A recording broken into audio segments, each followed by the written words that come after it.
Hi, I'm John Mather, Nobel Prize laureate and senior scientist for the James Webb Space Telescope at NASA, and you're listening to The Soul of Life. Many of the parents would say to me, if you have children someday, would you want your children to go through what you went through? And I would always have a resounding no, absolutely not. Just the dismount. Dominique Dawes is a 3-time former U.S. Olympic gymnast and was a 10-year member of the U.S. national gymnastics team and part of the gold medal-winning Magnificent Seven. It was just like there was no problem at all for Dominique Dawes. I stood on top of the Olympic podium, very incomplete, not happy, and never ever thinking that I was good enough. And that's the environment that I came from. She recently opened her first gymnastics training academy in Clarksburg, Maryland, to prove that there's a way to care for children and put the healthy minds and bodies of kids first, in contrast to what she calls a culture of abuse that still exists in competitive gymnastics in this country and around the world. In 2016, when a lot of light was really put on the sport of gymnastics, and I recognized more so the unhealthy culture, I knew I needed to be a part of change and doing something about it. Dawes left her home at age 11 to move in with her coach and doesn't want other kids to lose their childhoods and their identities in the same way that she did, in the name of perfection on the Olympic podium. She says her training experience took away her sense of worth and confidence in herself. It was full of a lot of tears, a lot of yelling, a lot of demeaning, a lot of being kicked out, their body language, their looks. We would get ignored from our coaches. That hurt us more than anything. Thank goodness she woke up from that terrible nightmare this morning. She does this the best that I've ever seen any athlete perform. Check out the height. Just watch where her hips are relative to the bar. Look at how high she is. Post-Olympics, Dawes became a successful motivational speaker for the last 25 years, but it was the indictment of former U.S. Olympic team trainer Larry Nassar in 2016 for sexual abuse that really affected Dawes. She wanted to do more in the community. She wanted to speak out.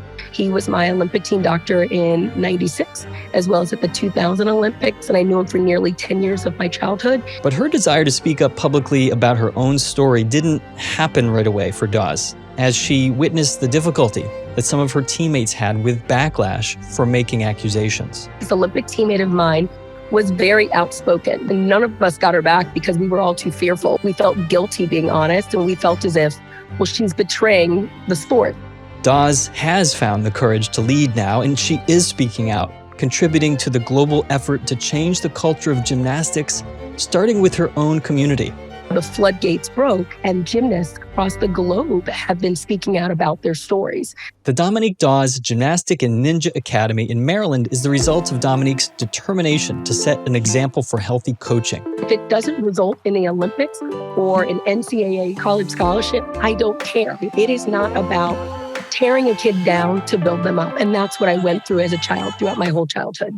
It's all about caring about every single kid that walks through the doors, no matter their body type, no matter what their aspirations are, no matter what their parents envision for them.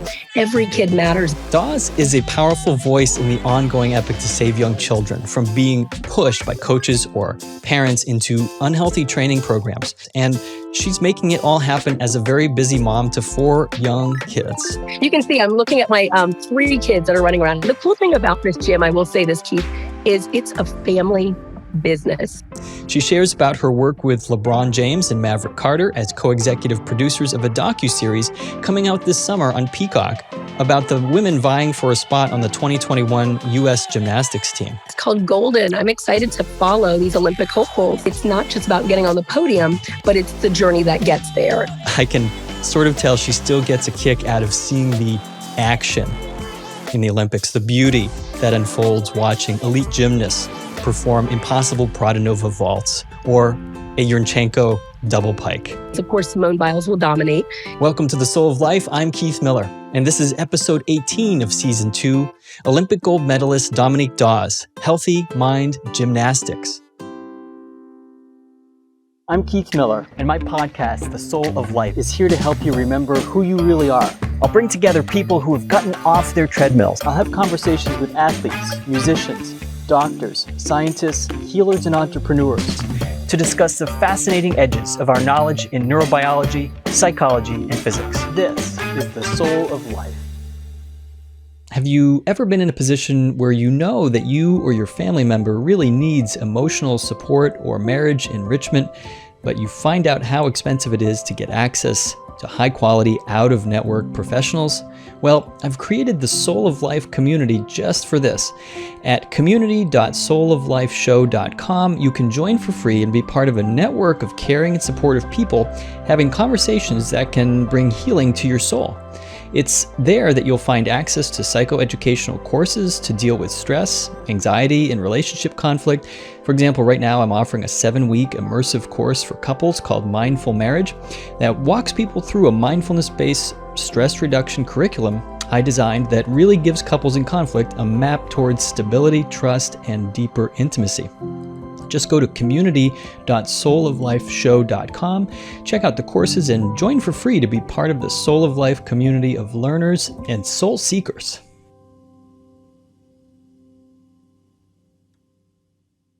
Dominique Dawes is a 3-time former U.S. Olympic gymnast and was a 10-year member of the U.S. national gymnastics team, the 1994 U.S. all-around senior national champion, a world championship silver and bronze medalist, and a member of the gold medal-winning Magnificent Seven team at the 1996 Summer Olympics in Atlanta.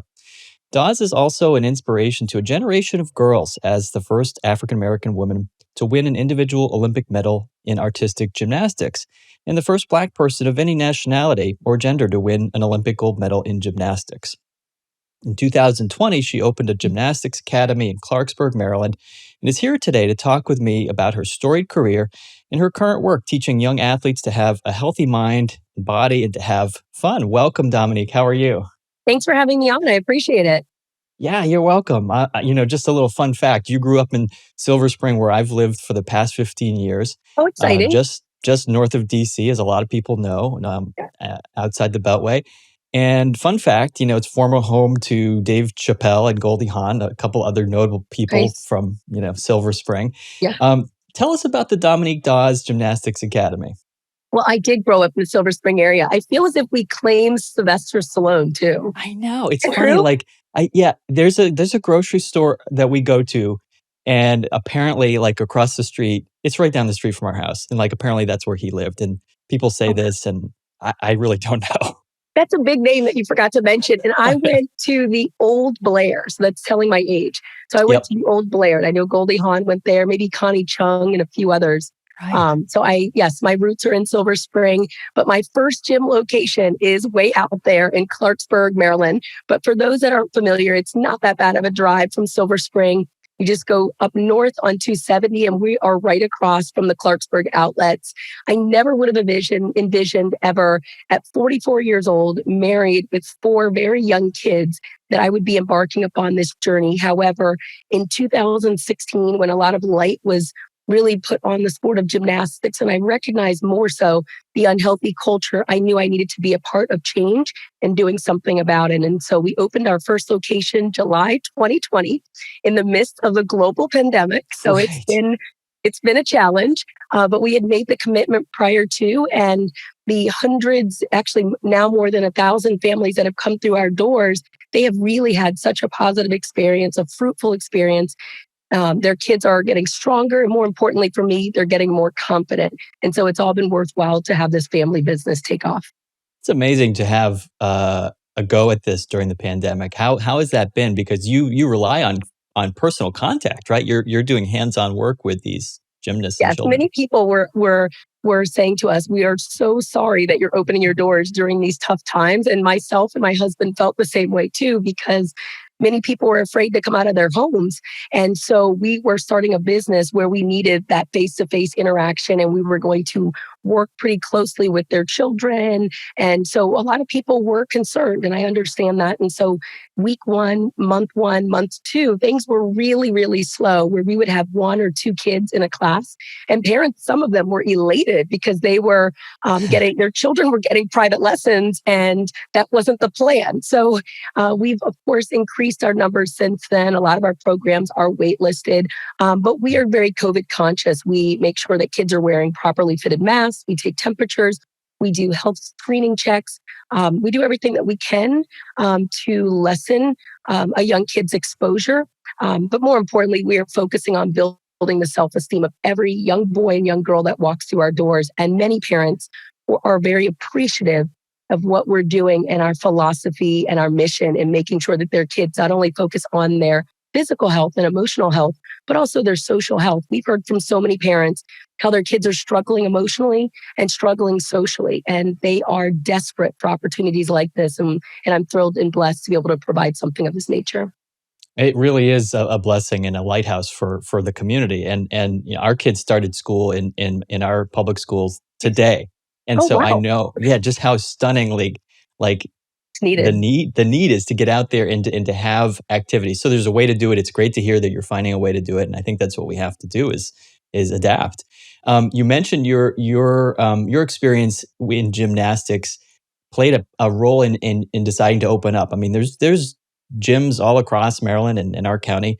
Can you say a little bit more about how your experience fit into what you want to offer with kids? What do you want to do differently here? Well, I've been doing public speaking now for 25 years, since after the 1996 Olympic Games. I never thought I would be a public speaker because by nature I'm introverted.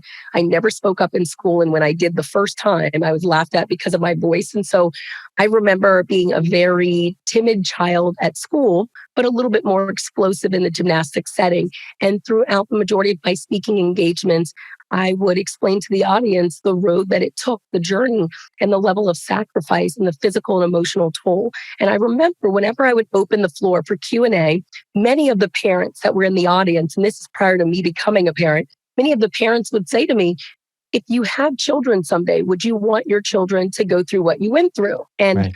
I would always have a resounding no, absolutely not. And I felt as if, there were some positives throughout my journey to 3 different Olympic Games. However, the level of sacrifice, the physical and emotional toll is not something that I think is healthy for any child whatsoever. And so I knew even prior to becoming a mother that the culture that I was raised in was not a culture that I wanted for my future kids. Now that I am a mother of 4 kids, a 7-year-old, a 5.5-year-old, and 3-year-old twins, totally sleep deprived, me and my husband are, I know what's going to help empower my children in life, lift up their self-esteem and help them to become happy and healthy kids is not the culture that I lived in. And so that's really what has motivated me to start my first academy here in Clarksburg, Maryland.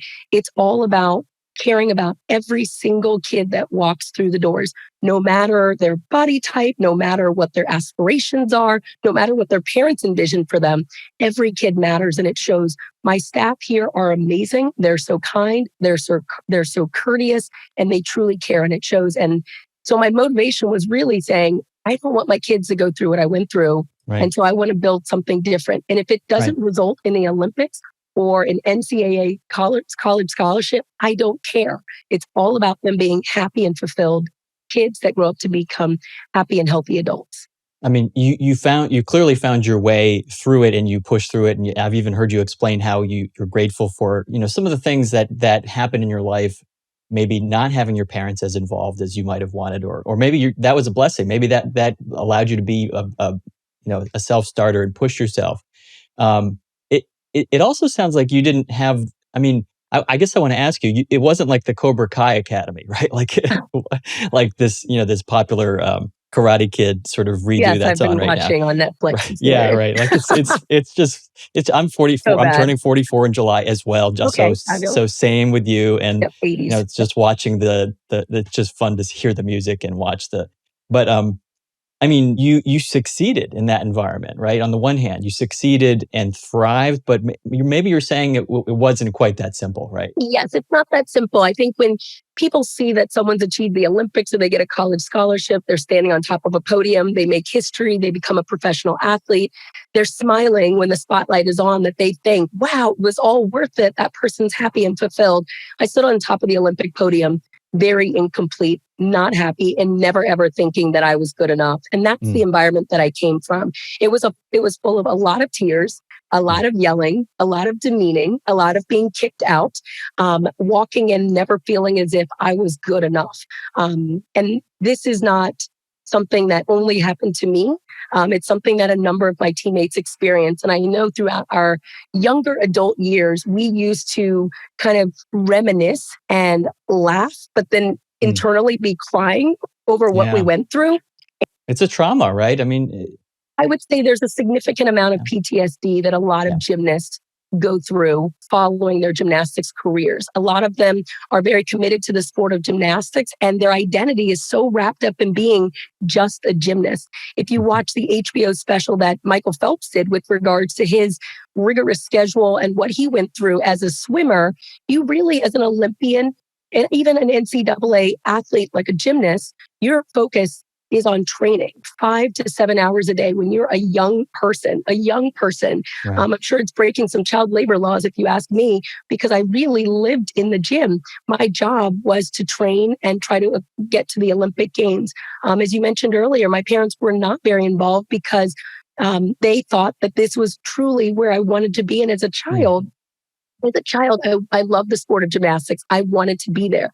But as a parent, our children don't know what's best for them. What they may think is good for them today may not be healthy for them in the long run. And so my parents did try to step in and intervene.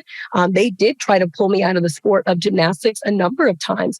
However, I remember as a young person being like, this is all I know. This is all I am. It would have been scary. I couldn't imagine life without it. It was very scary as a child. And I look back now as a 44-year-old mother, and I see what my parents saw that I did not see. And it was a very unhealthy environment. I was constantly crying. I always felt anxiety. And that's not something I want for my children. And that's not something that I want for the over 1,000 kids that are a part of my academy today. Right. Thankfully, there's a spotlight on this, not just with you. Athletes are speaking about their mental health. They're speaking about needing mindfulness practices, needing to engage with their body, listen to their body. Go ahead. It's not just that. You need healthy coaches. These are minors that are in the sport of gymnastics.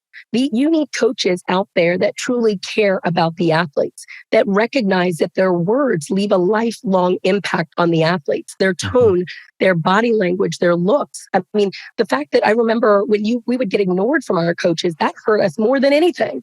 When I made this decision to open a gymnastics academy, I reached out to 2 positive coaches that I had throughout my career. They left in the earlier parts of my career. And I wanted to get advice because I said, I want to bring in coaches more like you guys. And the bits of advice that I got was, number one, hire people that are going to treat the kids in the gymnastics gym as if those kids are their own, number one. And then also you need happy and healthy coaches. You need coaches that are not just one-dimensional, that are bitter and miserable and angry and take it out on kids and yell at kids. The only raising of voices that you hear in my academy here is us cheering kids on, encouraging them in a loving way. It is not about tearing a kid down to build them up. And that's what I went through as a child throughout my whole childhood. Yeah, that's such an important point to make, Dominique, that the mind can be torn down as much as the body. And we see physical injuries and we think, but at the point of physical injury, that's like way too late oftentimes. We haven't been listening to ourselves and we haven't been, to your point, connecting developmentally in appropriate ways, right? You're saying kids need a holistic environment where they have options, where it's okay for them to say no to something. And then you engage with them and you talk to them. They have a voice, right? Yeah, it's okay they just need to be, I don't know if you watched the documentary Athlete A, and I think they said it best, and I've been repeating this often. The culture of gymnastics is full of a culture of fear, intimidation, and silence. I was constantly fearful and walking on eggshells. I constantly felt intimidated. You're not allowed to leave until you finish an assignment. Literally a level of enormous control that you're not allowed to leave the gym environment. And then also silence. You knew better than to speak up and tell your parents or even others what you were going through, because there would be ramifications when you would come back to the gym. And the worst was to be completely ignored. And I watched a number of my teammates get ignored, cast aside, put in a group, and then just dismissed. And that's sad because it does leave a lifelong impact on that young person that they still struggle with when they're 20, 30, 40 and beyond. Right. And it's a vulnerable population, as we know from the things that have come to light about how this group that may be silenced can be conditioned to not report things that need to be reported, right? Something Yes. weird's going on with this trainer or something, like it cascades into so many other aspects. So you're clearly making a difference. What has the response been from your peers and colleagues and other athletes? One thing that one of my Olympic teammates told me is she said, and she opened a gym as well, and she said, Dom, I want you to know if you become outspoken, you open your own academy and you want to change the culture, you're going to lose a lot of friends. And I was like, what is she talking about? She knows what we went through better than anyone. Following the 1996, this Olympic teammate of mine was very outspoken, very honest. And none of us got her back because we were all too fearful. We didn't want to speak out. We felt guilty being honest. And we felt as if, well, she's betraying the sport. She's betraying her coaches, but she was being honest because she was going through a lot. We were too. It just took me decades later to do something about it. And she did tell me that advice of losing friends and what have you. And she's very right. She's completely right. When you speak out and you are trying to change something that has been the culture for so many decades and has led to dominance in the 90s, the 1996 Olympic Games, and then led to further dominance at the 2012 Olympic Games in London and then 2016. And who knows, we might win again in 2021 in Tokyo, that people don't like change. And so I will just say this, there are a number of my teammates that don't care to speak to me anymore. And that's okay because I truly believe in what I'm doing. I'm not trying to out one individual or one program just that I came from. I'm trying to overall change the culture of the sport, not only for my 4 kids that may do the sport of gymnastics, but for the generations of kids that love the sport of gymnastics and want to do it beyond, because it's not okay the way that the sport of gymnastics has been. There shouldn't be this many tears. There shouldn't be this much fear. There shouldn't be this much intimidation, and kids should not be silent. Yeah, I mean, it's a sign of something that you're doing that's good. If you get some resistance, it's clear that you've got a passion for it and you know the direction that you're headed with this. Yeah. Do you get tired of people saying, well, Dominique, and I imagine people say to you, tell us about it must have been amazing to bring us back to that time period, the moments in your career. Do you feel like you can still go there with people, or do you feel like it's like, no, I've got to do this chapter? And it sounds like you've even got a book somewhere. And this sounds like a great book. It's not in the works. Please take the time now to subscribe to The Soul of Life wherever you're listening. Give it a thumbs up or write a positive review. That's the best way to make sure you don't miss out on these amazing episodes planned for season 2. I like going back there because you can learn from your past. And when I was asked to do a book back in the 90s after the 96 Olympic Games, and I know my teammates did a book, I always said to myself and to others, I don't see myself doing a book until later on in life because I know I will have an overall perspective of what I went through. I felt as if I had a limited amount of maturity at that time and in a limited view. And I think now, being a wife and a mother of 4 and now a business owner, I have a much more comprehensive and broad perspective of my journey from 6 years old in the sport of gymnastics to I am 44 years old as I am today. And so I think there is a book in me. I just don't have time for one right now. But I don't mind going back and reminiscing about the 92 Olympics, the 96 Olympics, or 2000 Olympics. While there was a great deal of joy and pain at all of those Olympic Games, it's always good to share those fun stories. Yeah, I can imagine. And you had so many moments that people remember, and I remember watching you, and just amazement, just at the art and the beauty of it. But it's clearly, it comes with, like, as you say, it comes with a cost, and there's a human side of this. I think we all of us can relate to struggling with perfection of some kind. And I've always, in my journey, struggling now with depression of all things for me, people.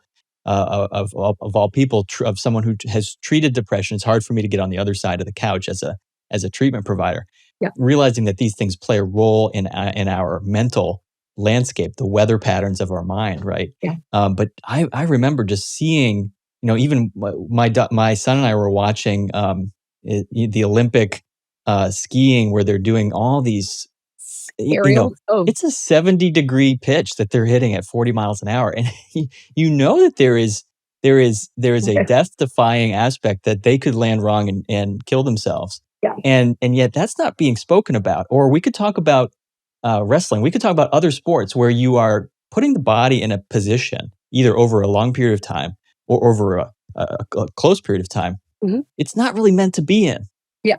Right. And so it just sounds like it's such a breath of fresh air to hear you speak about this holistic mindset, especially somebody at your level of performance. Do you ever deal with the other end of the spectrum for parents? I imagine like that you hear this and see this too, the helicopter parents who are too involved, parents who are afraid their kids are going to get hurt. They won't actually push them and say, no, just go do it. You're going to do it. You're going to do it. Yeah. Right now my program is primarily a recreational program. Right now I'm standing in my preschool gymnastics gym. And I always tell people, this is my favorite part of my gym facilities because this is many kids' first introduction to the sport of gymnastics. It's fun. It's engaging. They're learning the fundamentals. Believe it or not, they're even doing gymnastics in here at the age of 1 year old, 2, 3, 4, 5, and beyond. I also have a ninja space, and then I have a recreational gymnastics gym. Now, to answer your question with regards to helicopter parents, I do not have a competitive team right now by choice. When I was going to open my doors, I was going to have a competitive team. I got so many emails in the beginning from families that wanted to relocate from out of state, bring their whole family, put that kind of pressure on their children to come here and train at Dominique Dawes' Gymnastics Academy. I right away was like, please do not do that. Like, I don't want to add that level of pressure to your young child, your daughter, because it would only be a women's gymnastics program that we will eventually build. Because of COVID, we had to slow down the development of a competitive team because we've been restricted with numbers in the Montgomery County area. It has now been almost a year that we've been open. We continue to get emails and calls from local competitive athletes and their families wanting to come here, but we're just not quite there yet because I want to make sure that we're building this healthy culture, that we are maintaining a philosophy that is very important to me and will be very healthy for those that are a part of my program. So in due time, we will open the doors for a competitive program, but we need to make sure first and foremost that the families are on board with our philosophy, because no matter how much someone will say that they are in an unhealthy environment, we get those emails all the time where they're at a gym and their kid's constantly crying or constantly injured, has had multiple surgeries, is beat down emotionally. Many of those situations, the family will come over to a gym environment and want to bring that same unhealthy environment to their next gym. And I want to make sure that that isn't done. And so to be able to do that, I have to be very strategic and probably slow with regards to building that competitive program. So we will start with the lower level team. And we will build from there. And I will say we have a cute little group that's ages 5 to about 8 years old. And you see the potential that they have in maybe competing. If they want to, great. If not, I think the sport of gymnastics is a beautiful sport where they can really build that strong foundation, and it can help them in soccer and tennis and golf, whatever other sport they choose, it can help them in the long run. And so that's what our focus is right now. Right. It sounds like you're doing it the building block approach and setting the bar where you want to set it and make sure that the tail doesn't wag the dog at a certain point. Okay, that's the point. Good analogy. Right. You're leading. I mean, you've been credited for being a wonderful role model to not just everybody in sports, but especially girls, thousands and thousands of young girls, especially inspirational for African American girls. You've served on President Obama's President's Council on Fitness, Sports, and Nutrition. I'm reading a book right now by a fellow social worker. We're living in these challenging times, right? And I'm a psychotherapist. I'm a trauma therapist. And this book I'm reading is called My Grandmother's Hands: Racialized Trauma and the Pathways to Mending Our Bodies by Reesma Menkenham. I highly recommend it. And it's just, he talks about calling people to be in conversation with their bodies, to get in touch with the burdens that our bodies carry, not just from the events that we've gone through in this life, but sometimes even the legacy burdens of our ancestors, what my white body carries with me, and how that may affect me. Do you speak on the subject of race and ethnicity, and has that been a topic that you've spoken about? Just recently, I did an interview, a part of, I believe it was called Black Excellence, and speaking out about how a number of African American athletes have been utilizing their voice. I love it. I think the Me Too movement really got things going and allowing more so women to speak out and their voices being heard. And then from the Me Too movement in 2016, everything broke out with regards to Larry Nassar, who's the Olympic team doctor. He was my Olympic team doctor in 96, as well as at the 2000 Olympics. And I knew him for nearly 10 years of my childhood.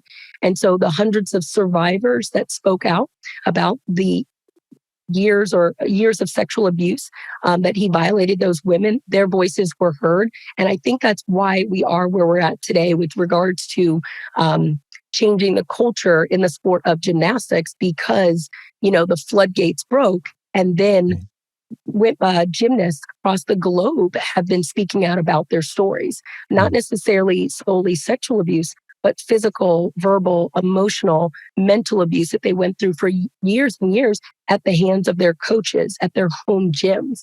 And so I've really tried to be a part of that movement. And I think the biggest way for me to make a lasting impact is to create academies. And my first one's in Clarksburg. I would love to get to my hometown in Silver Spring, Maryland. That would be a dream come true to me. And in, I believe it's 2022, there's supposed to be a statue erected of me. And I would love to be able to kick off, actually 2022, a statue erected of me in the Silver Spring area. And I really hope that helps plant the seed of finding a gymnastics academy in that area so I can change the lives of the young girls there by planting these positive seeds through sports. Right. It really sounds like you're creating the leadership for other people to follow in your footsteps and to come along. I didn't realize that you were part of that era with Larry Nassar. I didn't realize that had impacted you as well. Yeah. But it sounds like you've had to deal with just about everything. Yeah, I mean, I would say after everything broke in 2016, I got advice from an agent at that time to not speak up. And I remember thinking, why wouldn't I speak up? And he had said and made it point blank, they will find skeletons in your closet. And again, that's why I brought up Athlete A to you. I would say to watch that documentary because it really shares with people the fear that a lot of athletes feel with regards to USA Gymnastics, that if you speak out and speak up truthfully, they will try to damage your reputation, which is what they did with one of my Olympic teammates. Right, blaming the victim, right. I was very fearful of that. And so I didn't speak up, but I did do an interview. And I remember saying to the reporter had asked, how did, he get away with this or what have you? And all I said was the culture. The culture is full of so much abuse, not only sexual abuse, but physical, verbal, and mental abuse. And so for those athletes such as myself, when you're feeling uncomfortable, a high level of anxiety on a daily basis, when an athlete then experiences another level of abuse, and they've been taught to be silent, to not speak up to anyone, they just think they almost did something maybe wrong that they did, and they don't speak up about it. And so, in 2016, when it came out, I started speaking out a little bit more in an interview. And then I shared with my husband, who was someone that was very much outside the bubble of gymnastics. That's a problem in our sport, is that we share everything within our bubble. And so no one really thinks it's wrong because everyone went through similar experiences. And then when you start sharing things outside of your bubble, and I shared it with my husband, he's like, that's abuse. You were treated that way at 8 years old, 12 years old, 14 years old, the level of threats and what have you. He was like, that's abuse, and kids should not be treated that way. And so that's when I started feeling more and more compelled to be a part of change. And I feel as if the best way that I could be a part of this change is to open academies in my hometown. Fantastic. You can see I'm looking at my 3 kids that are running around. I have 4, one's at school, and my husband brings the kids in. The cool thing about this gym, I will say this, Keith, is it's a family business. It is truly a family business. My husband and I own 100% of it. We are here not 24/7. I let people know I don't want to live at the gym because I will lose my marriage and I'll lose quality time with my kid. I'm not a coach. I have jumped on the floor on a few occasions, but I love the fact that this truly is a family affair, and that's what makes this so fulfilling, and that's what really, motivates me each and every day, because I know that we have the ability to impact and change lives, with each other. Yeah, I imagine, and I've heard people are just stunned. They will run into you and they're like, I can't believe I'm talking to Dominique Dawes, and it's like they just describe you as so down to earth, and what you're saying Well, just it's resonates from what other people are saying about Well, it's funny because meeting you. they see me look really busted. Like, this is really good for right now. I normally look like a mom of four, which we should look like not so great. And I'm constantly sleep deprived. And so they see me, I'll do tours. We're all wearing masks. Of course, there's no one in right now. But we're wearing masks and they don't know who I am. And then at the end, some will be like, are you Dominique? And that's my picture on the wall. And I'm like, oh yeah, so I'm just a normal person. I think they realize that very quickly. Yeah. Oh, I imagine it must, the weight of the publicity. I mean, back, I think it was it age 11 for you when you really first started getting national media attention? Yeah. I just can't imagine the weight of that. And I've heard other people describe this, that their life sometimes is almost over in a sense, because like you said, it becomes a bubble of fame and popularity, especially now with social media. It's like you can't get away from. So it sounds like you've made it work for you. You're just being yourself, connecting with people. And also, like, I mean, do you feel like you're pulled in a lot of directions with public speaking engagements? Do people want you to show up? You're doing this thing with LeBron James executive producing an episode that's coming out on Peacock about the 2021 U.S. team. Yes, called Golden. I'm excited to be a part of this. When they approached me, Spring Hill Productions approached me last year, I was very excited to have an opportunity to follow these Olympic hopefuls. There's a number of athletes that didn't think they were going to have an opportunity to train for the 2021 Olympic Games because it was supposed to happen in 2020. And then also you have the likes of Lori Hernandez, who's a veteran, who's been to the Olympics, won a gold medal, and has a high level of expectations and pressure put up on her. And so when I was approached with this project, I was thrilled because I really like the fact that we have coverage behind the scenes, that we can truly show what's going on in their journey to go to the Olympic Games. And that's really what a lot of fans have not been able to see. That it's not just about getting on the podium, but it's the journey that gets there, that it takes to get there. And not every athlete will make it. And so to team up with the likes of LeBron James or Maverick Carter with Uninterrupted is a dream come true. It'll be a very fun thing. But I'm also excited to be minority owner of the Washington Spirit, the women's professional soccer team here. While I love gymnastics and ninja, I've always wanted to get my kids in the sport of soccer, and I thought this would be a phenomenal way to do it. But more importantly, our values really do align. It's all about empowering young girls, young boys, and young women to recognize that we are more than just athletes. And so we've already gone to one game as a family, and we look forward to really supporting them the rest of the season. Washington Spirit's very fun to go to. We've gone to many of those games as well. The series you're talking about is called Golden, the Journey of USA's Elite Gymnasts. It's going to be on Peacock, as you mentioned. Are you excited about watching the U.S. team compete? I am. I'm a fan of the sport of gymnastics. Sadly, it's more so during the Olympic years. But I'm very excited to watch all of these young athletes. Of course, Simone Biles will dominate, and if she's healthy. And then it's the question is, who are the other young girls that are going to make up this team that is more than likely going to win gold again? And so it's exciting to see footage of them behind the scenes, training with their coaches, at home with their parents, dealing with, as you mentioned earlier, the pressures of social media. I could not imagine being an athlete today. I'm a little bit of a brand, but I'm not out there 24/7 and needing to connect with the hundreds of thousands of fans that these young girls have, if not millions. And I really do hope that they're still able to stay focused and recognize, the job at hand, not just about making the Olympics and making history, but more importantly, pursuing, the sport that they're so passionate about, and recognizing that their words and their actions truly do plant a seed in the lives of every young girl and young boy that look up to them. Right.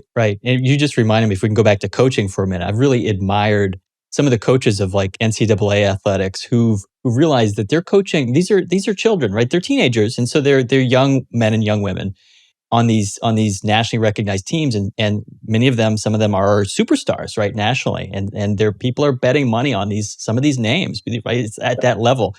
And I've really admired how they've said, listen, you're going to shut your phones off at practice. Your phones are not coming to the games. They've had some of this sort of mindset, shaping, teaching. These kids. They're the coaches in the role of teacher. Yep. Not just like we're going to just get you to the finish line and just ride this thing. Yeah. Really admire that. Yeah. Do you, if when you're by yourself in the gym, is there any one routine that you'll do, or any moves that you still just love to pull off? I wish that was the case. Absolutely not. I mean, I will say when I first stepped into my gym environment, it really did feel quite different for me. And I thought there was something wrong with my academy. When I walked in, I was like, oh, it feels so clean and peaceful and uplifting. And then I stepped out and I was like, wait, it's because I'm used to a different environment. I stepped back in and I was like, oh, I could just breathe a sigh of relief. And I feel that each and every time I step into the gymnastics gym. But I can do the basic moves still, like a front flip, a back flip, or what have you. I do not have any desire to do much more. I think I'm too smart up here that I know that, my body might take a wrong landing and I might be, limping for some time. And I don't want to do that.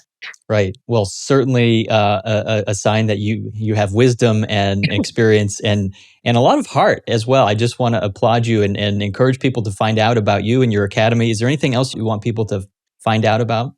Sure. I would encourage people to go to our website, which is DominiqueDawesGymnasticsAcademy.com. Take a look at our virtual tour. Also, give us a call and you can even show up and come observe a couple of classes. You can even go on a tour. And we even do free evaluations for many athletes that aren't certain where they need to be placed in classes. The biggest thing is just everyone that walks through our doors matters. They feel that encouragement. They feel that empowerment. It's not just about gymnastics and it's not just about ninja. And ninja is a big part of our program too. It's a up and coming sport. It's a competitive sport. And there's even talk about it becoming an Olympic sport, which is pretty exciting. So come check us out. We'd love to see you.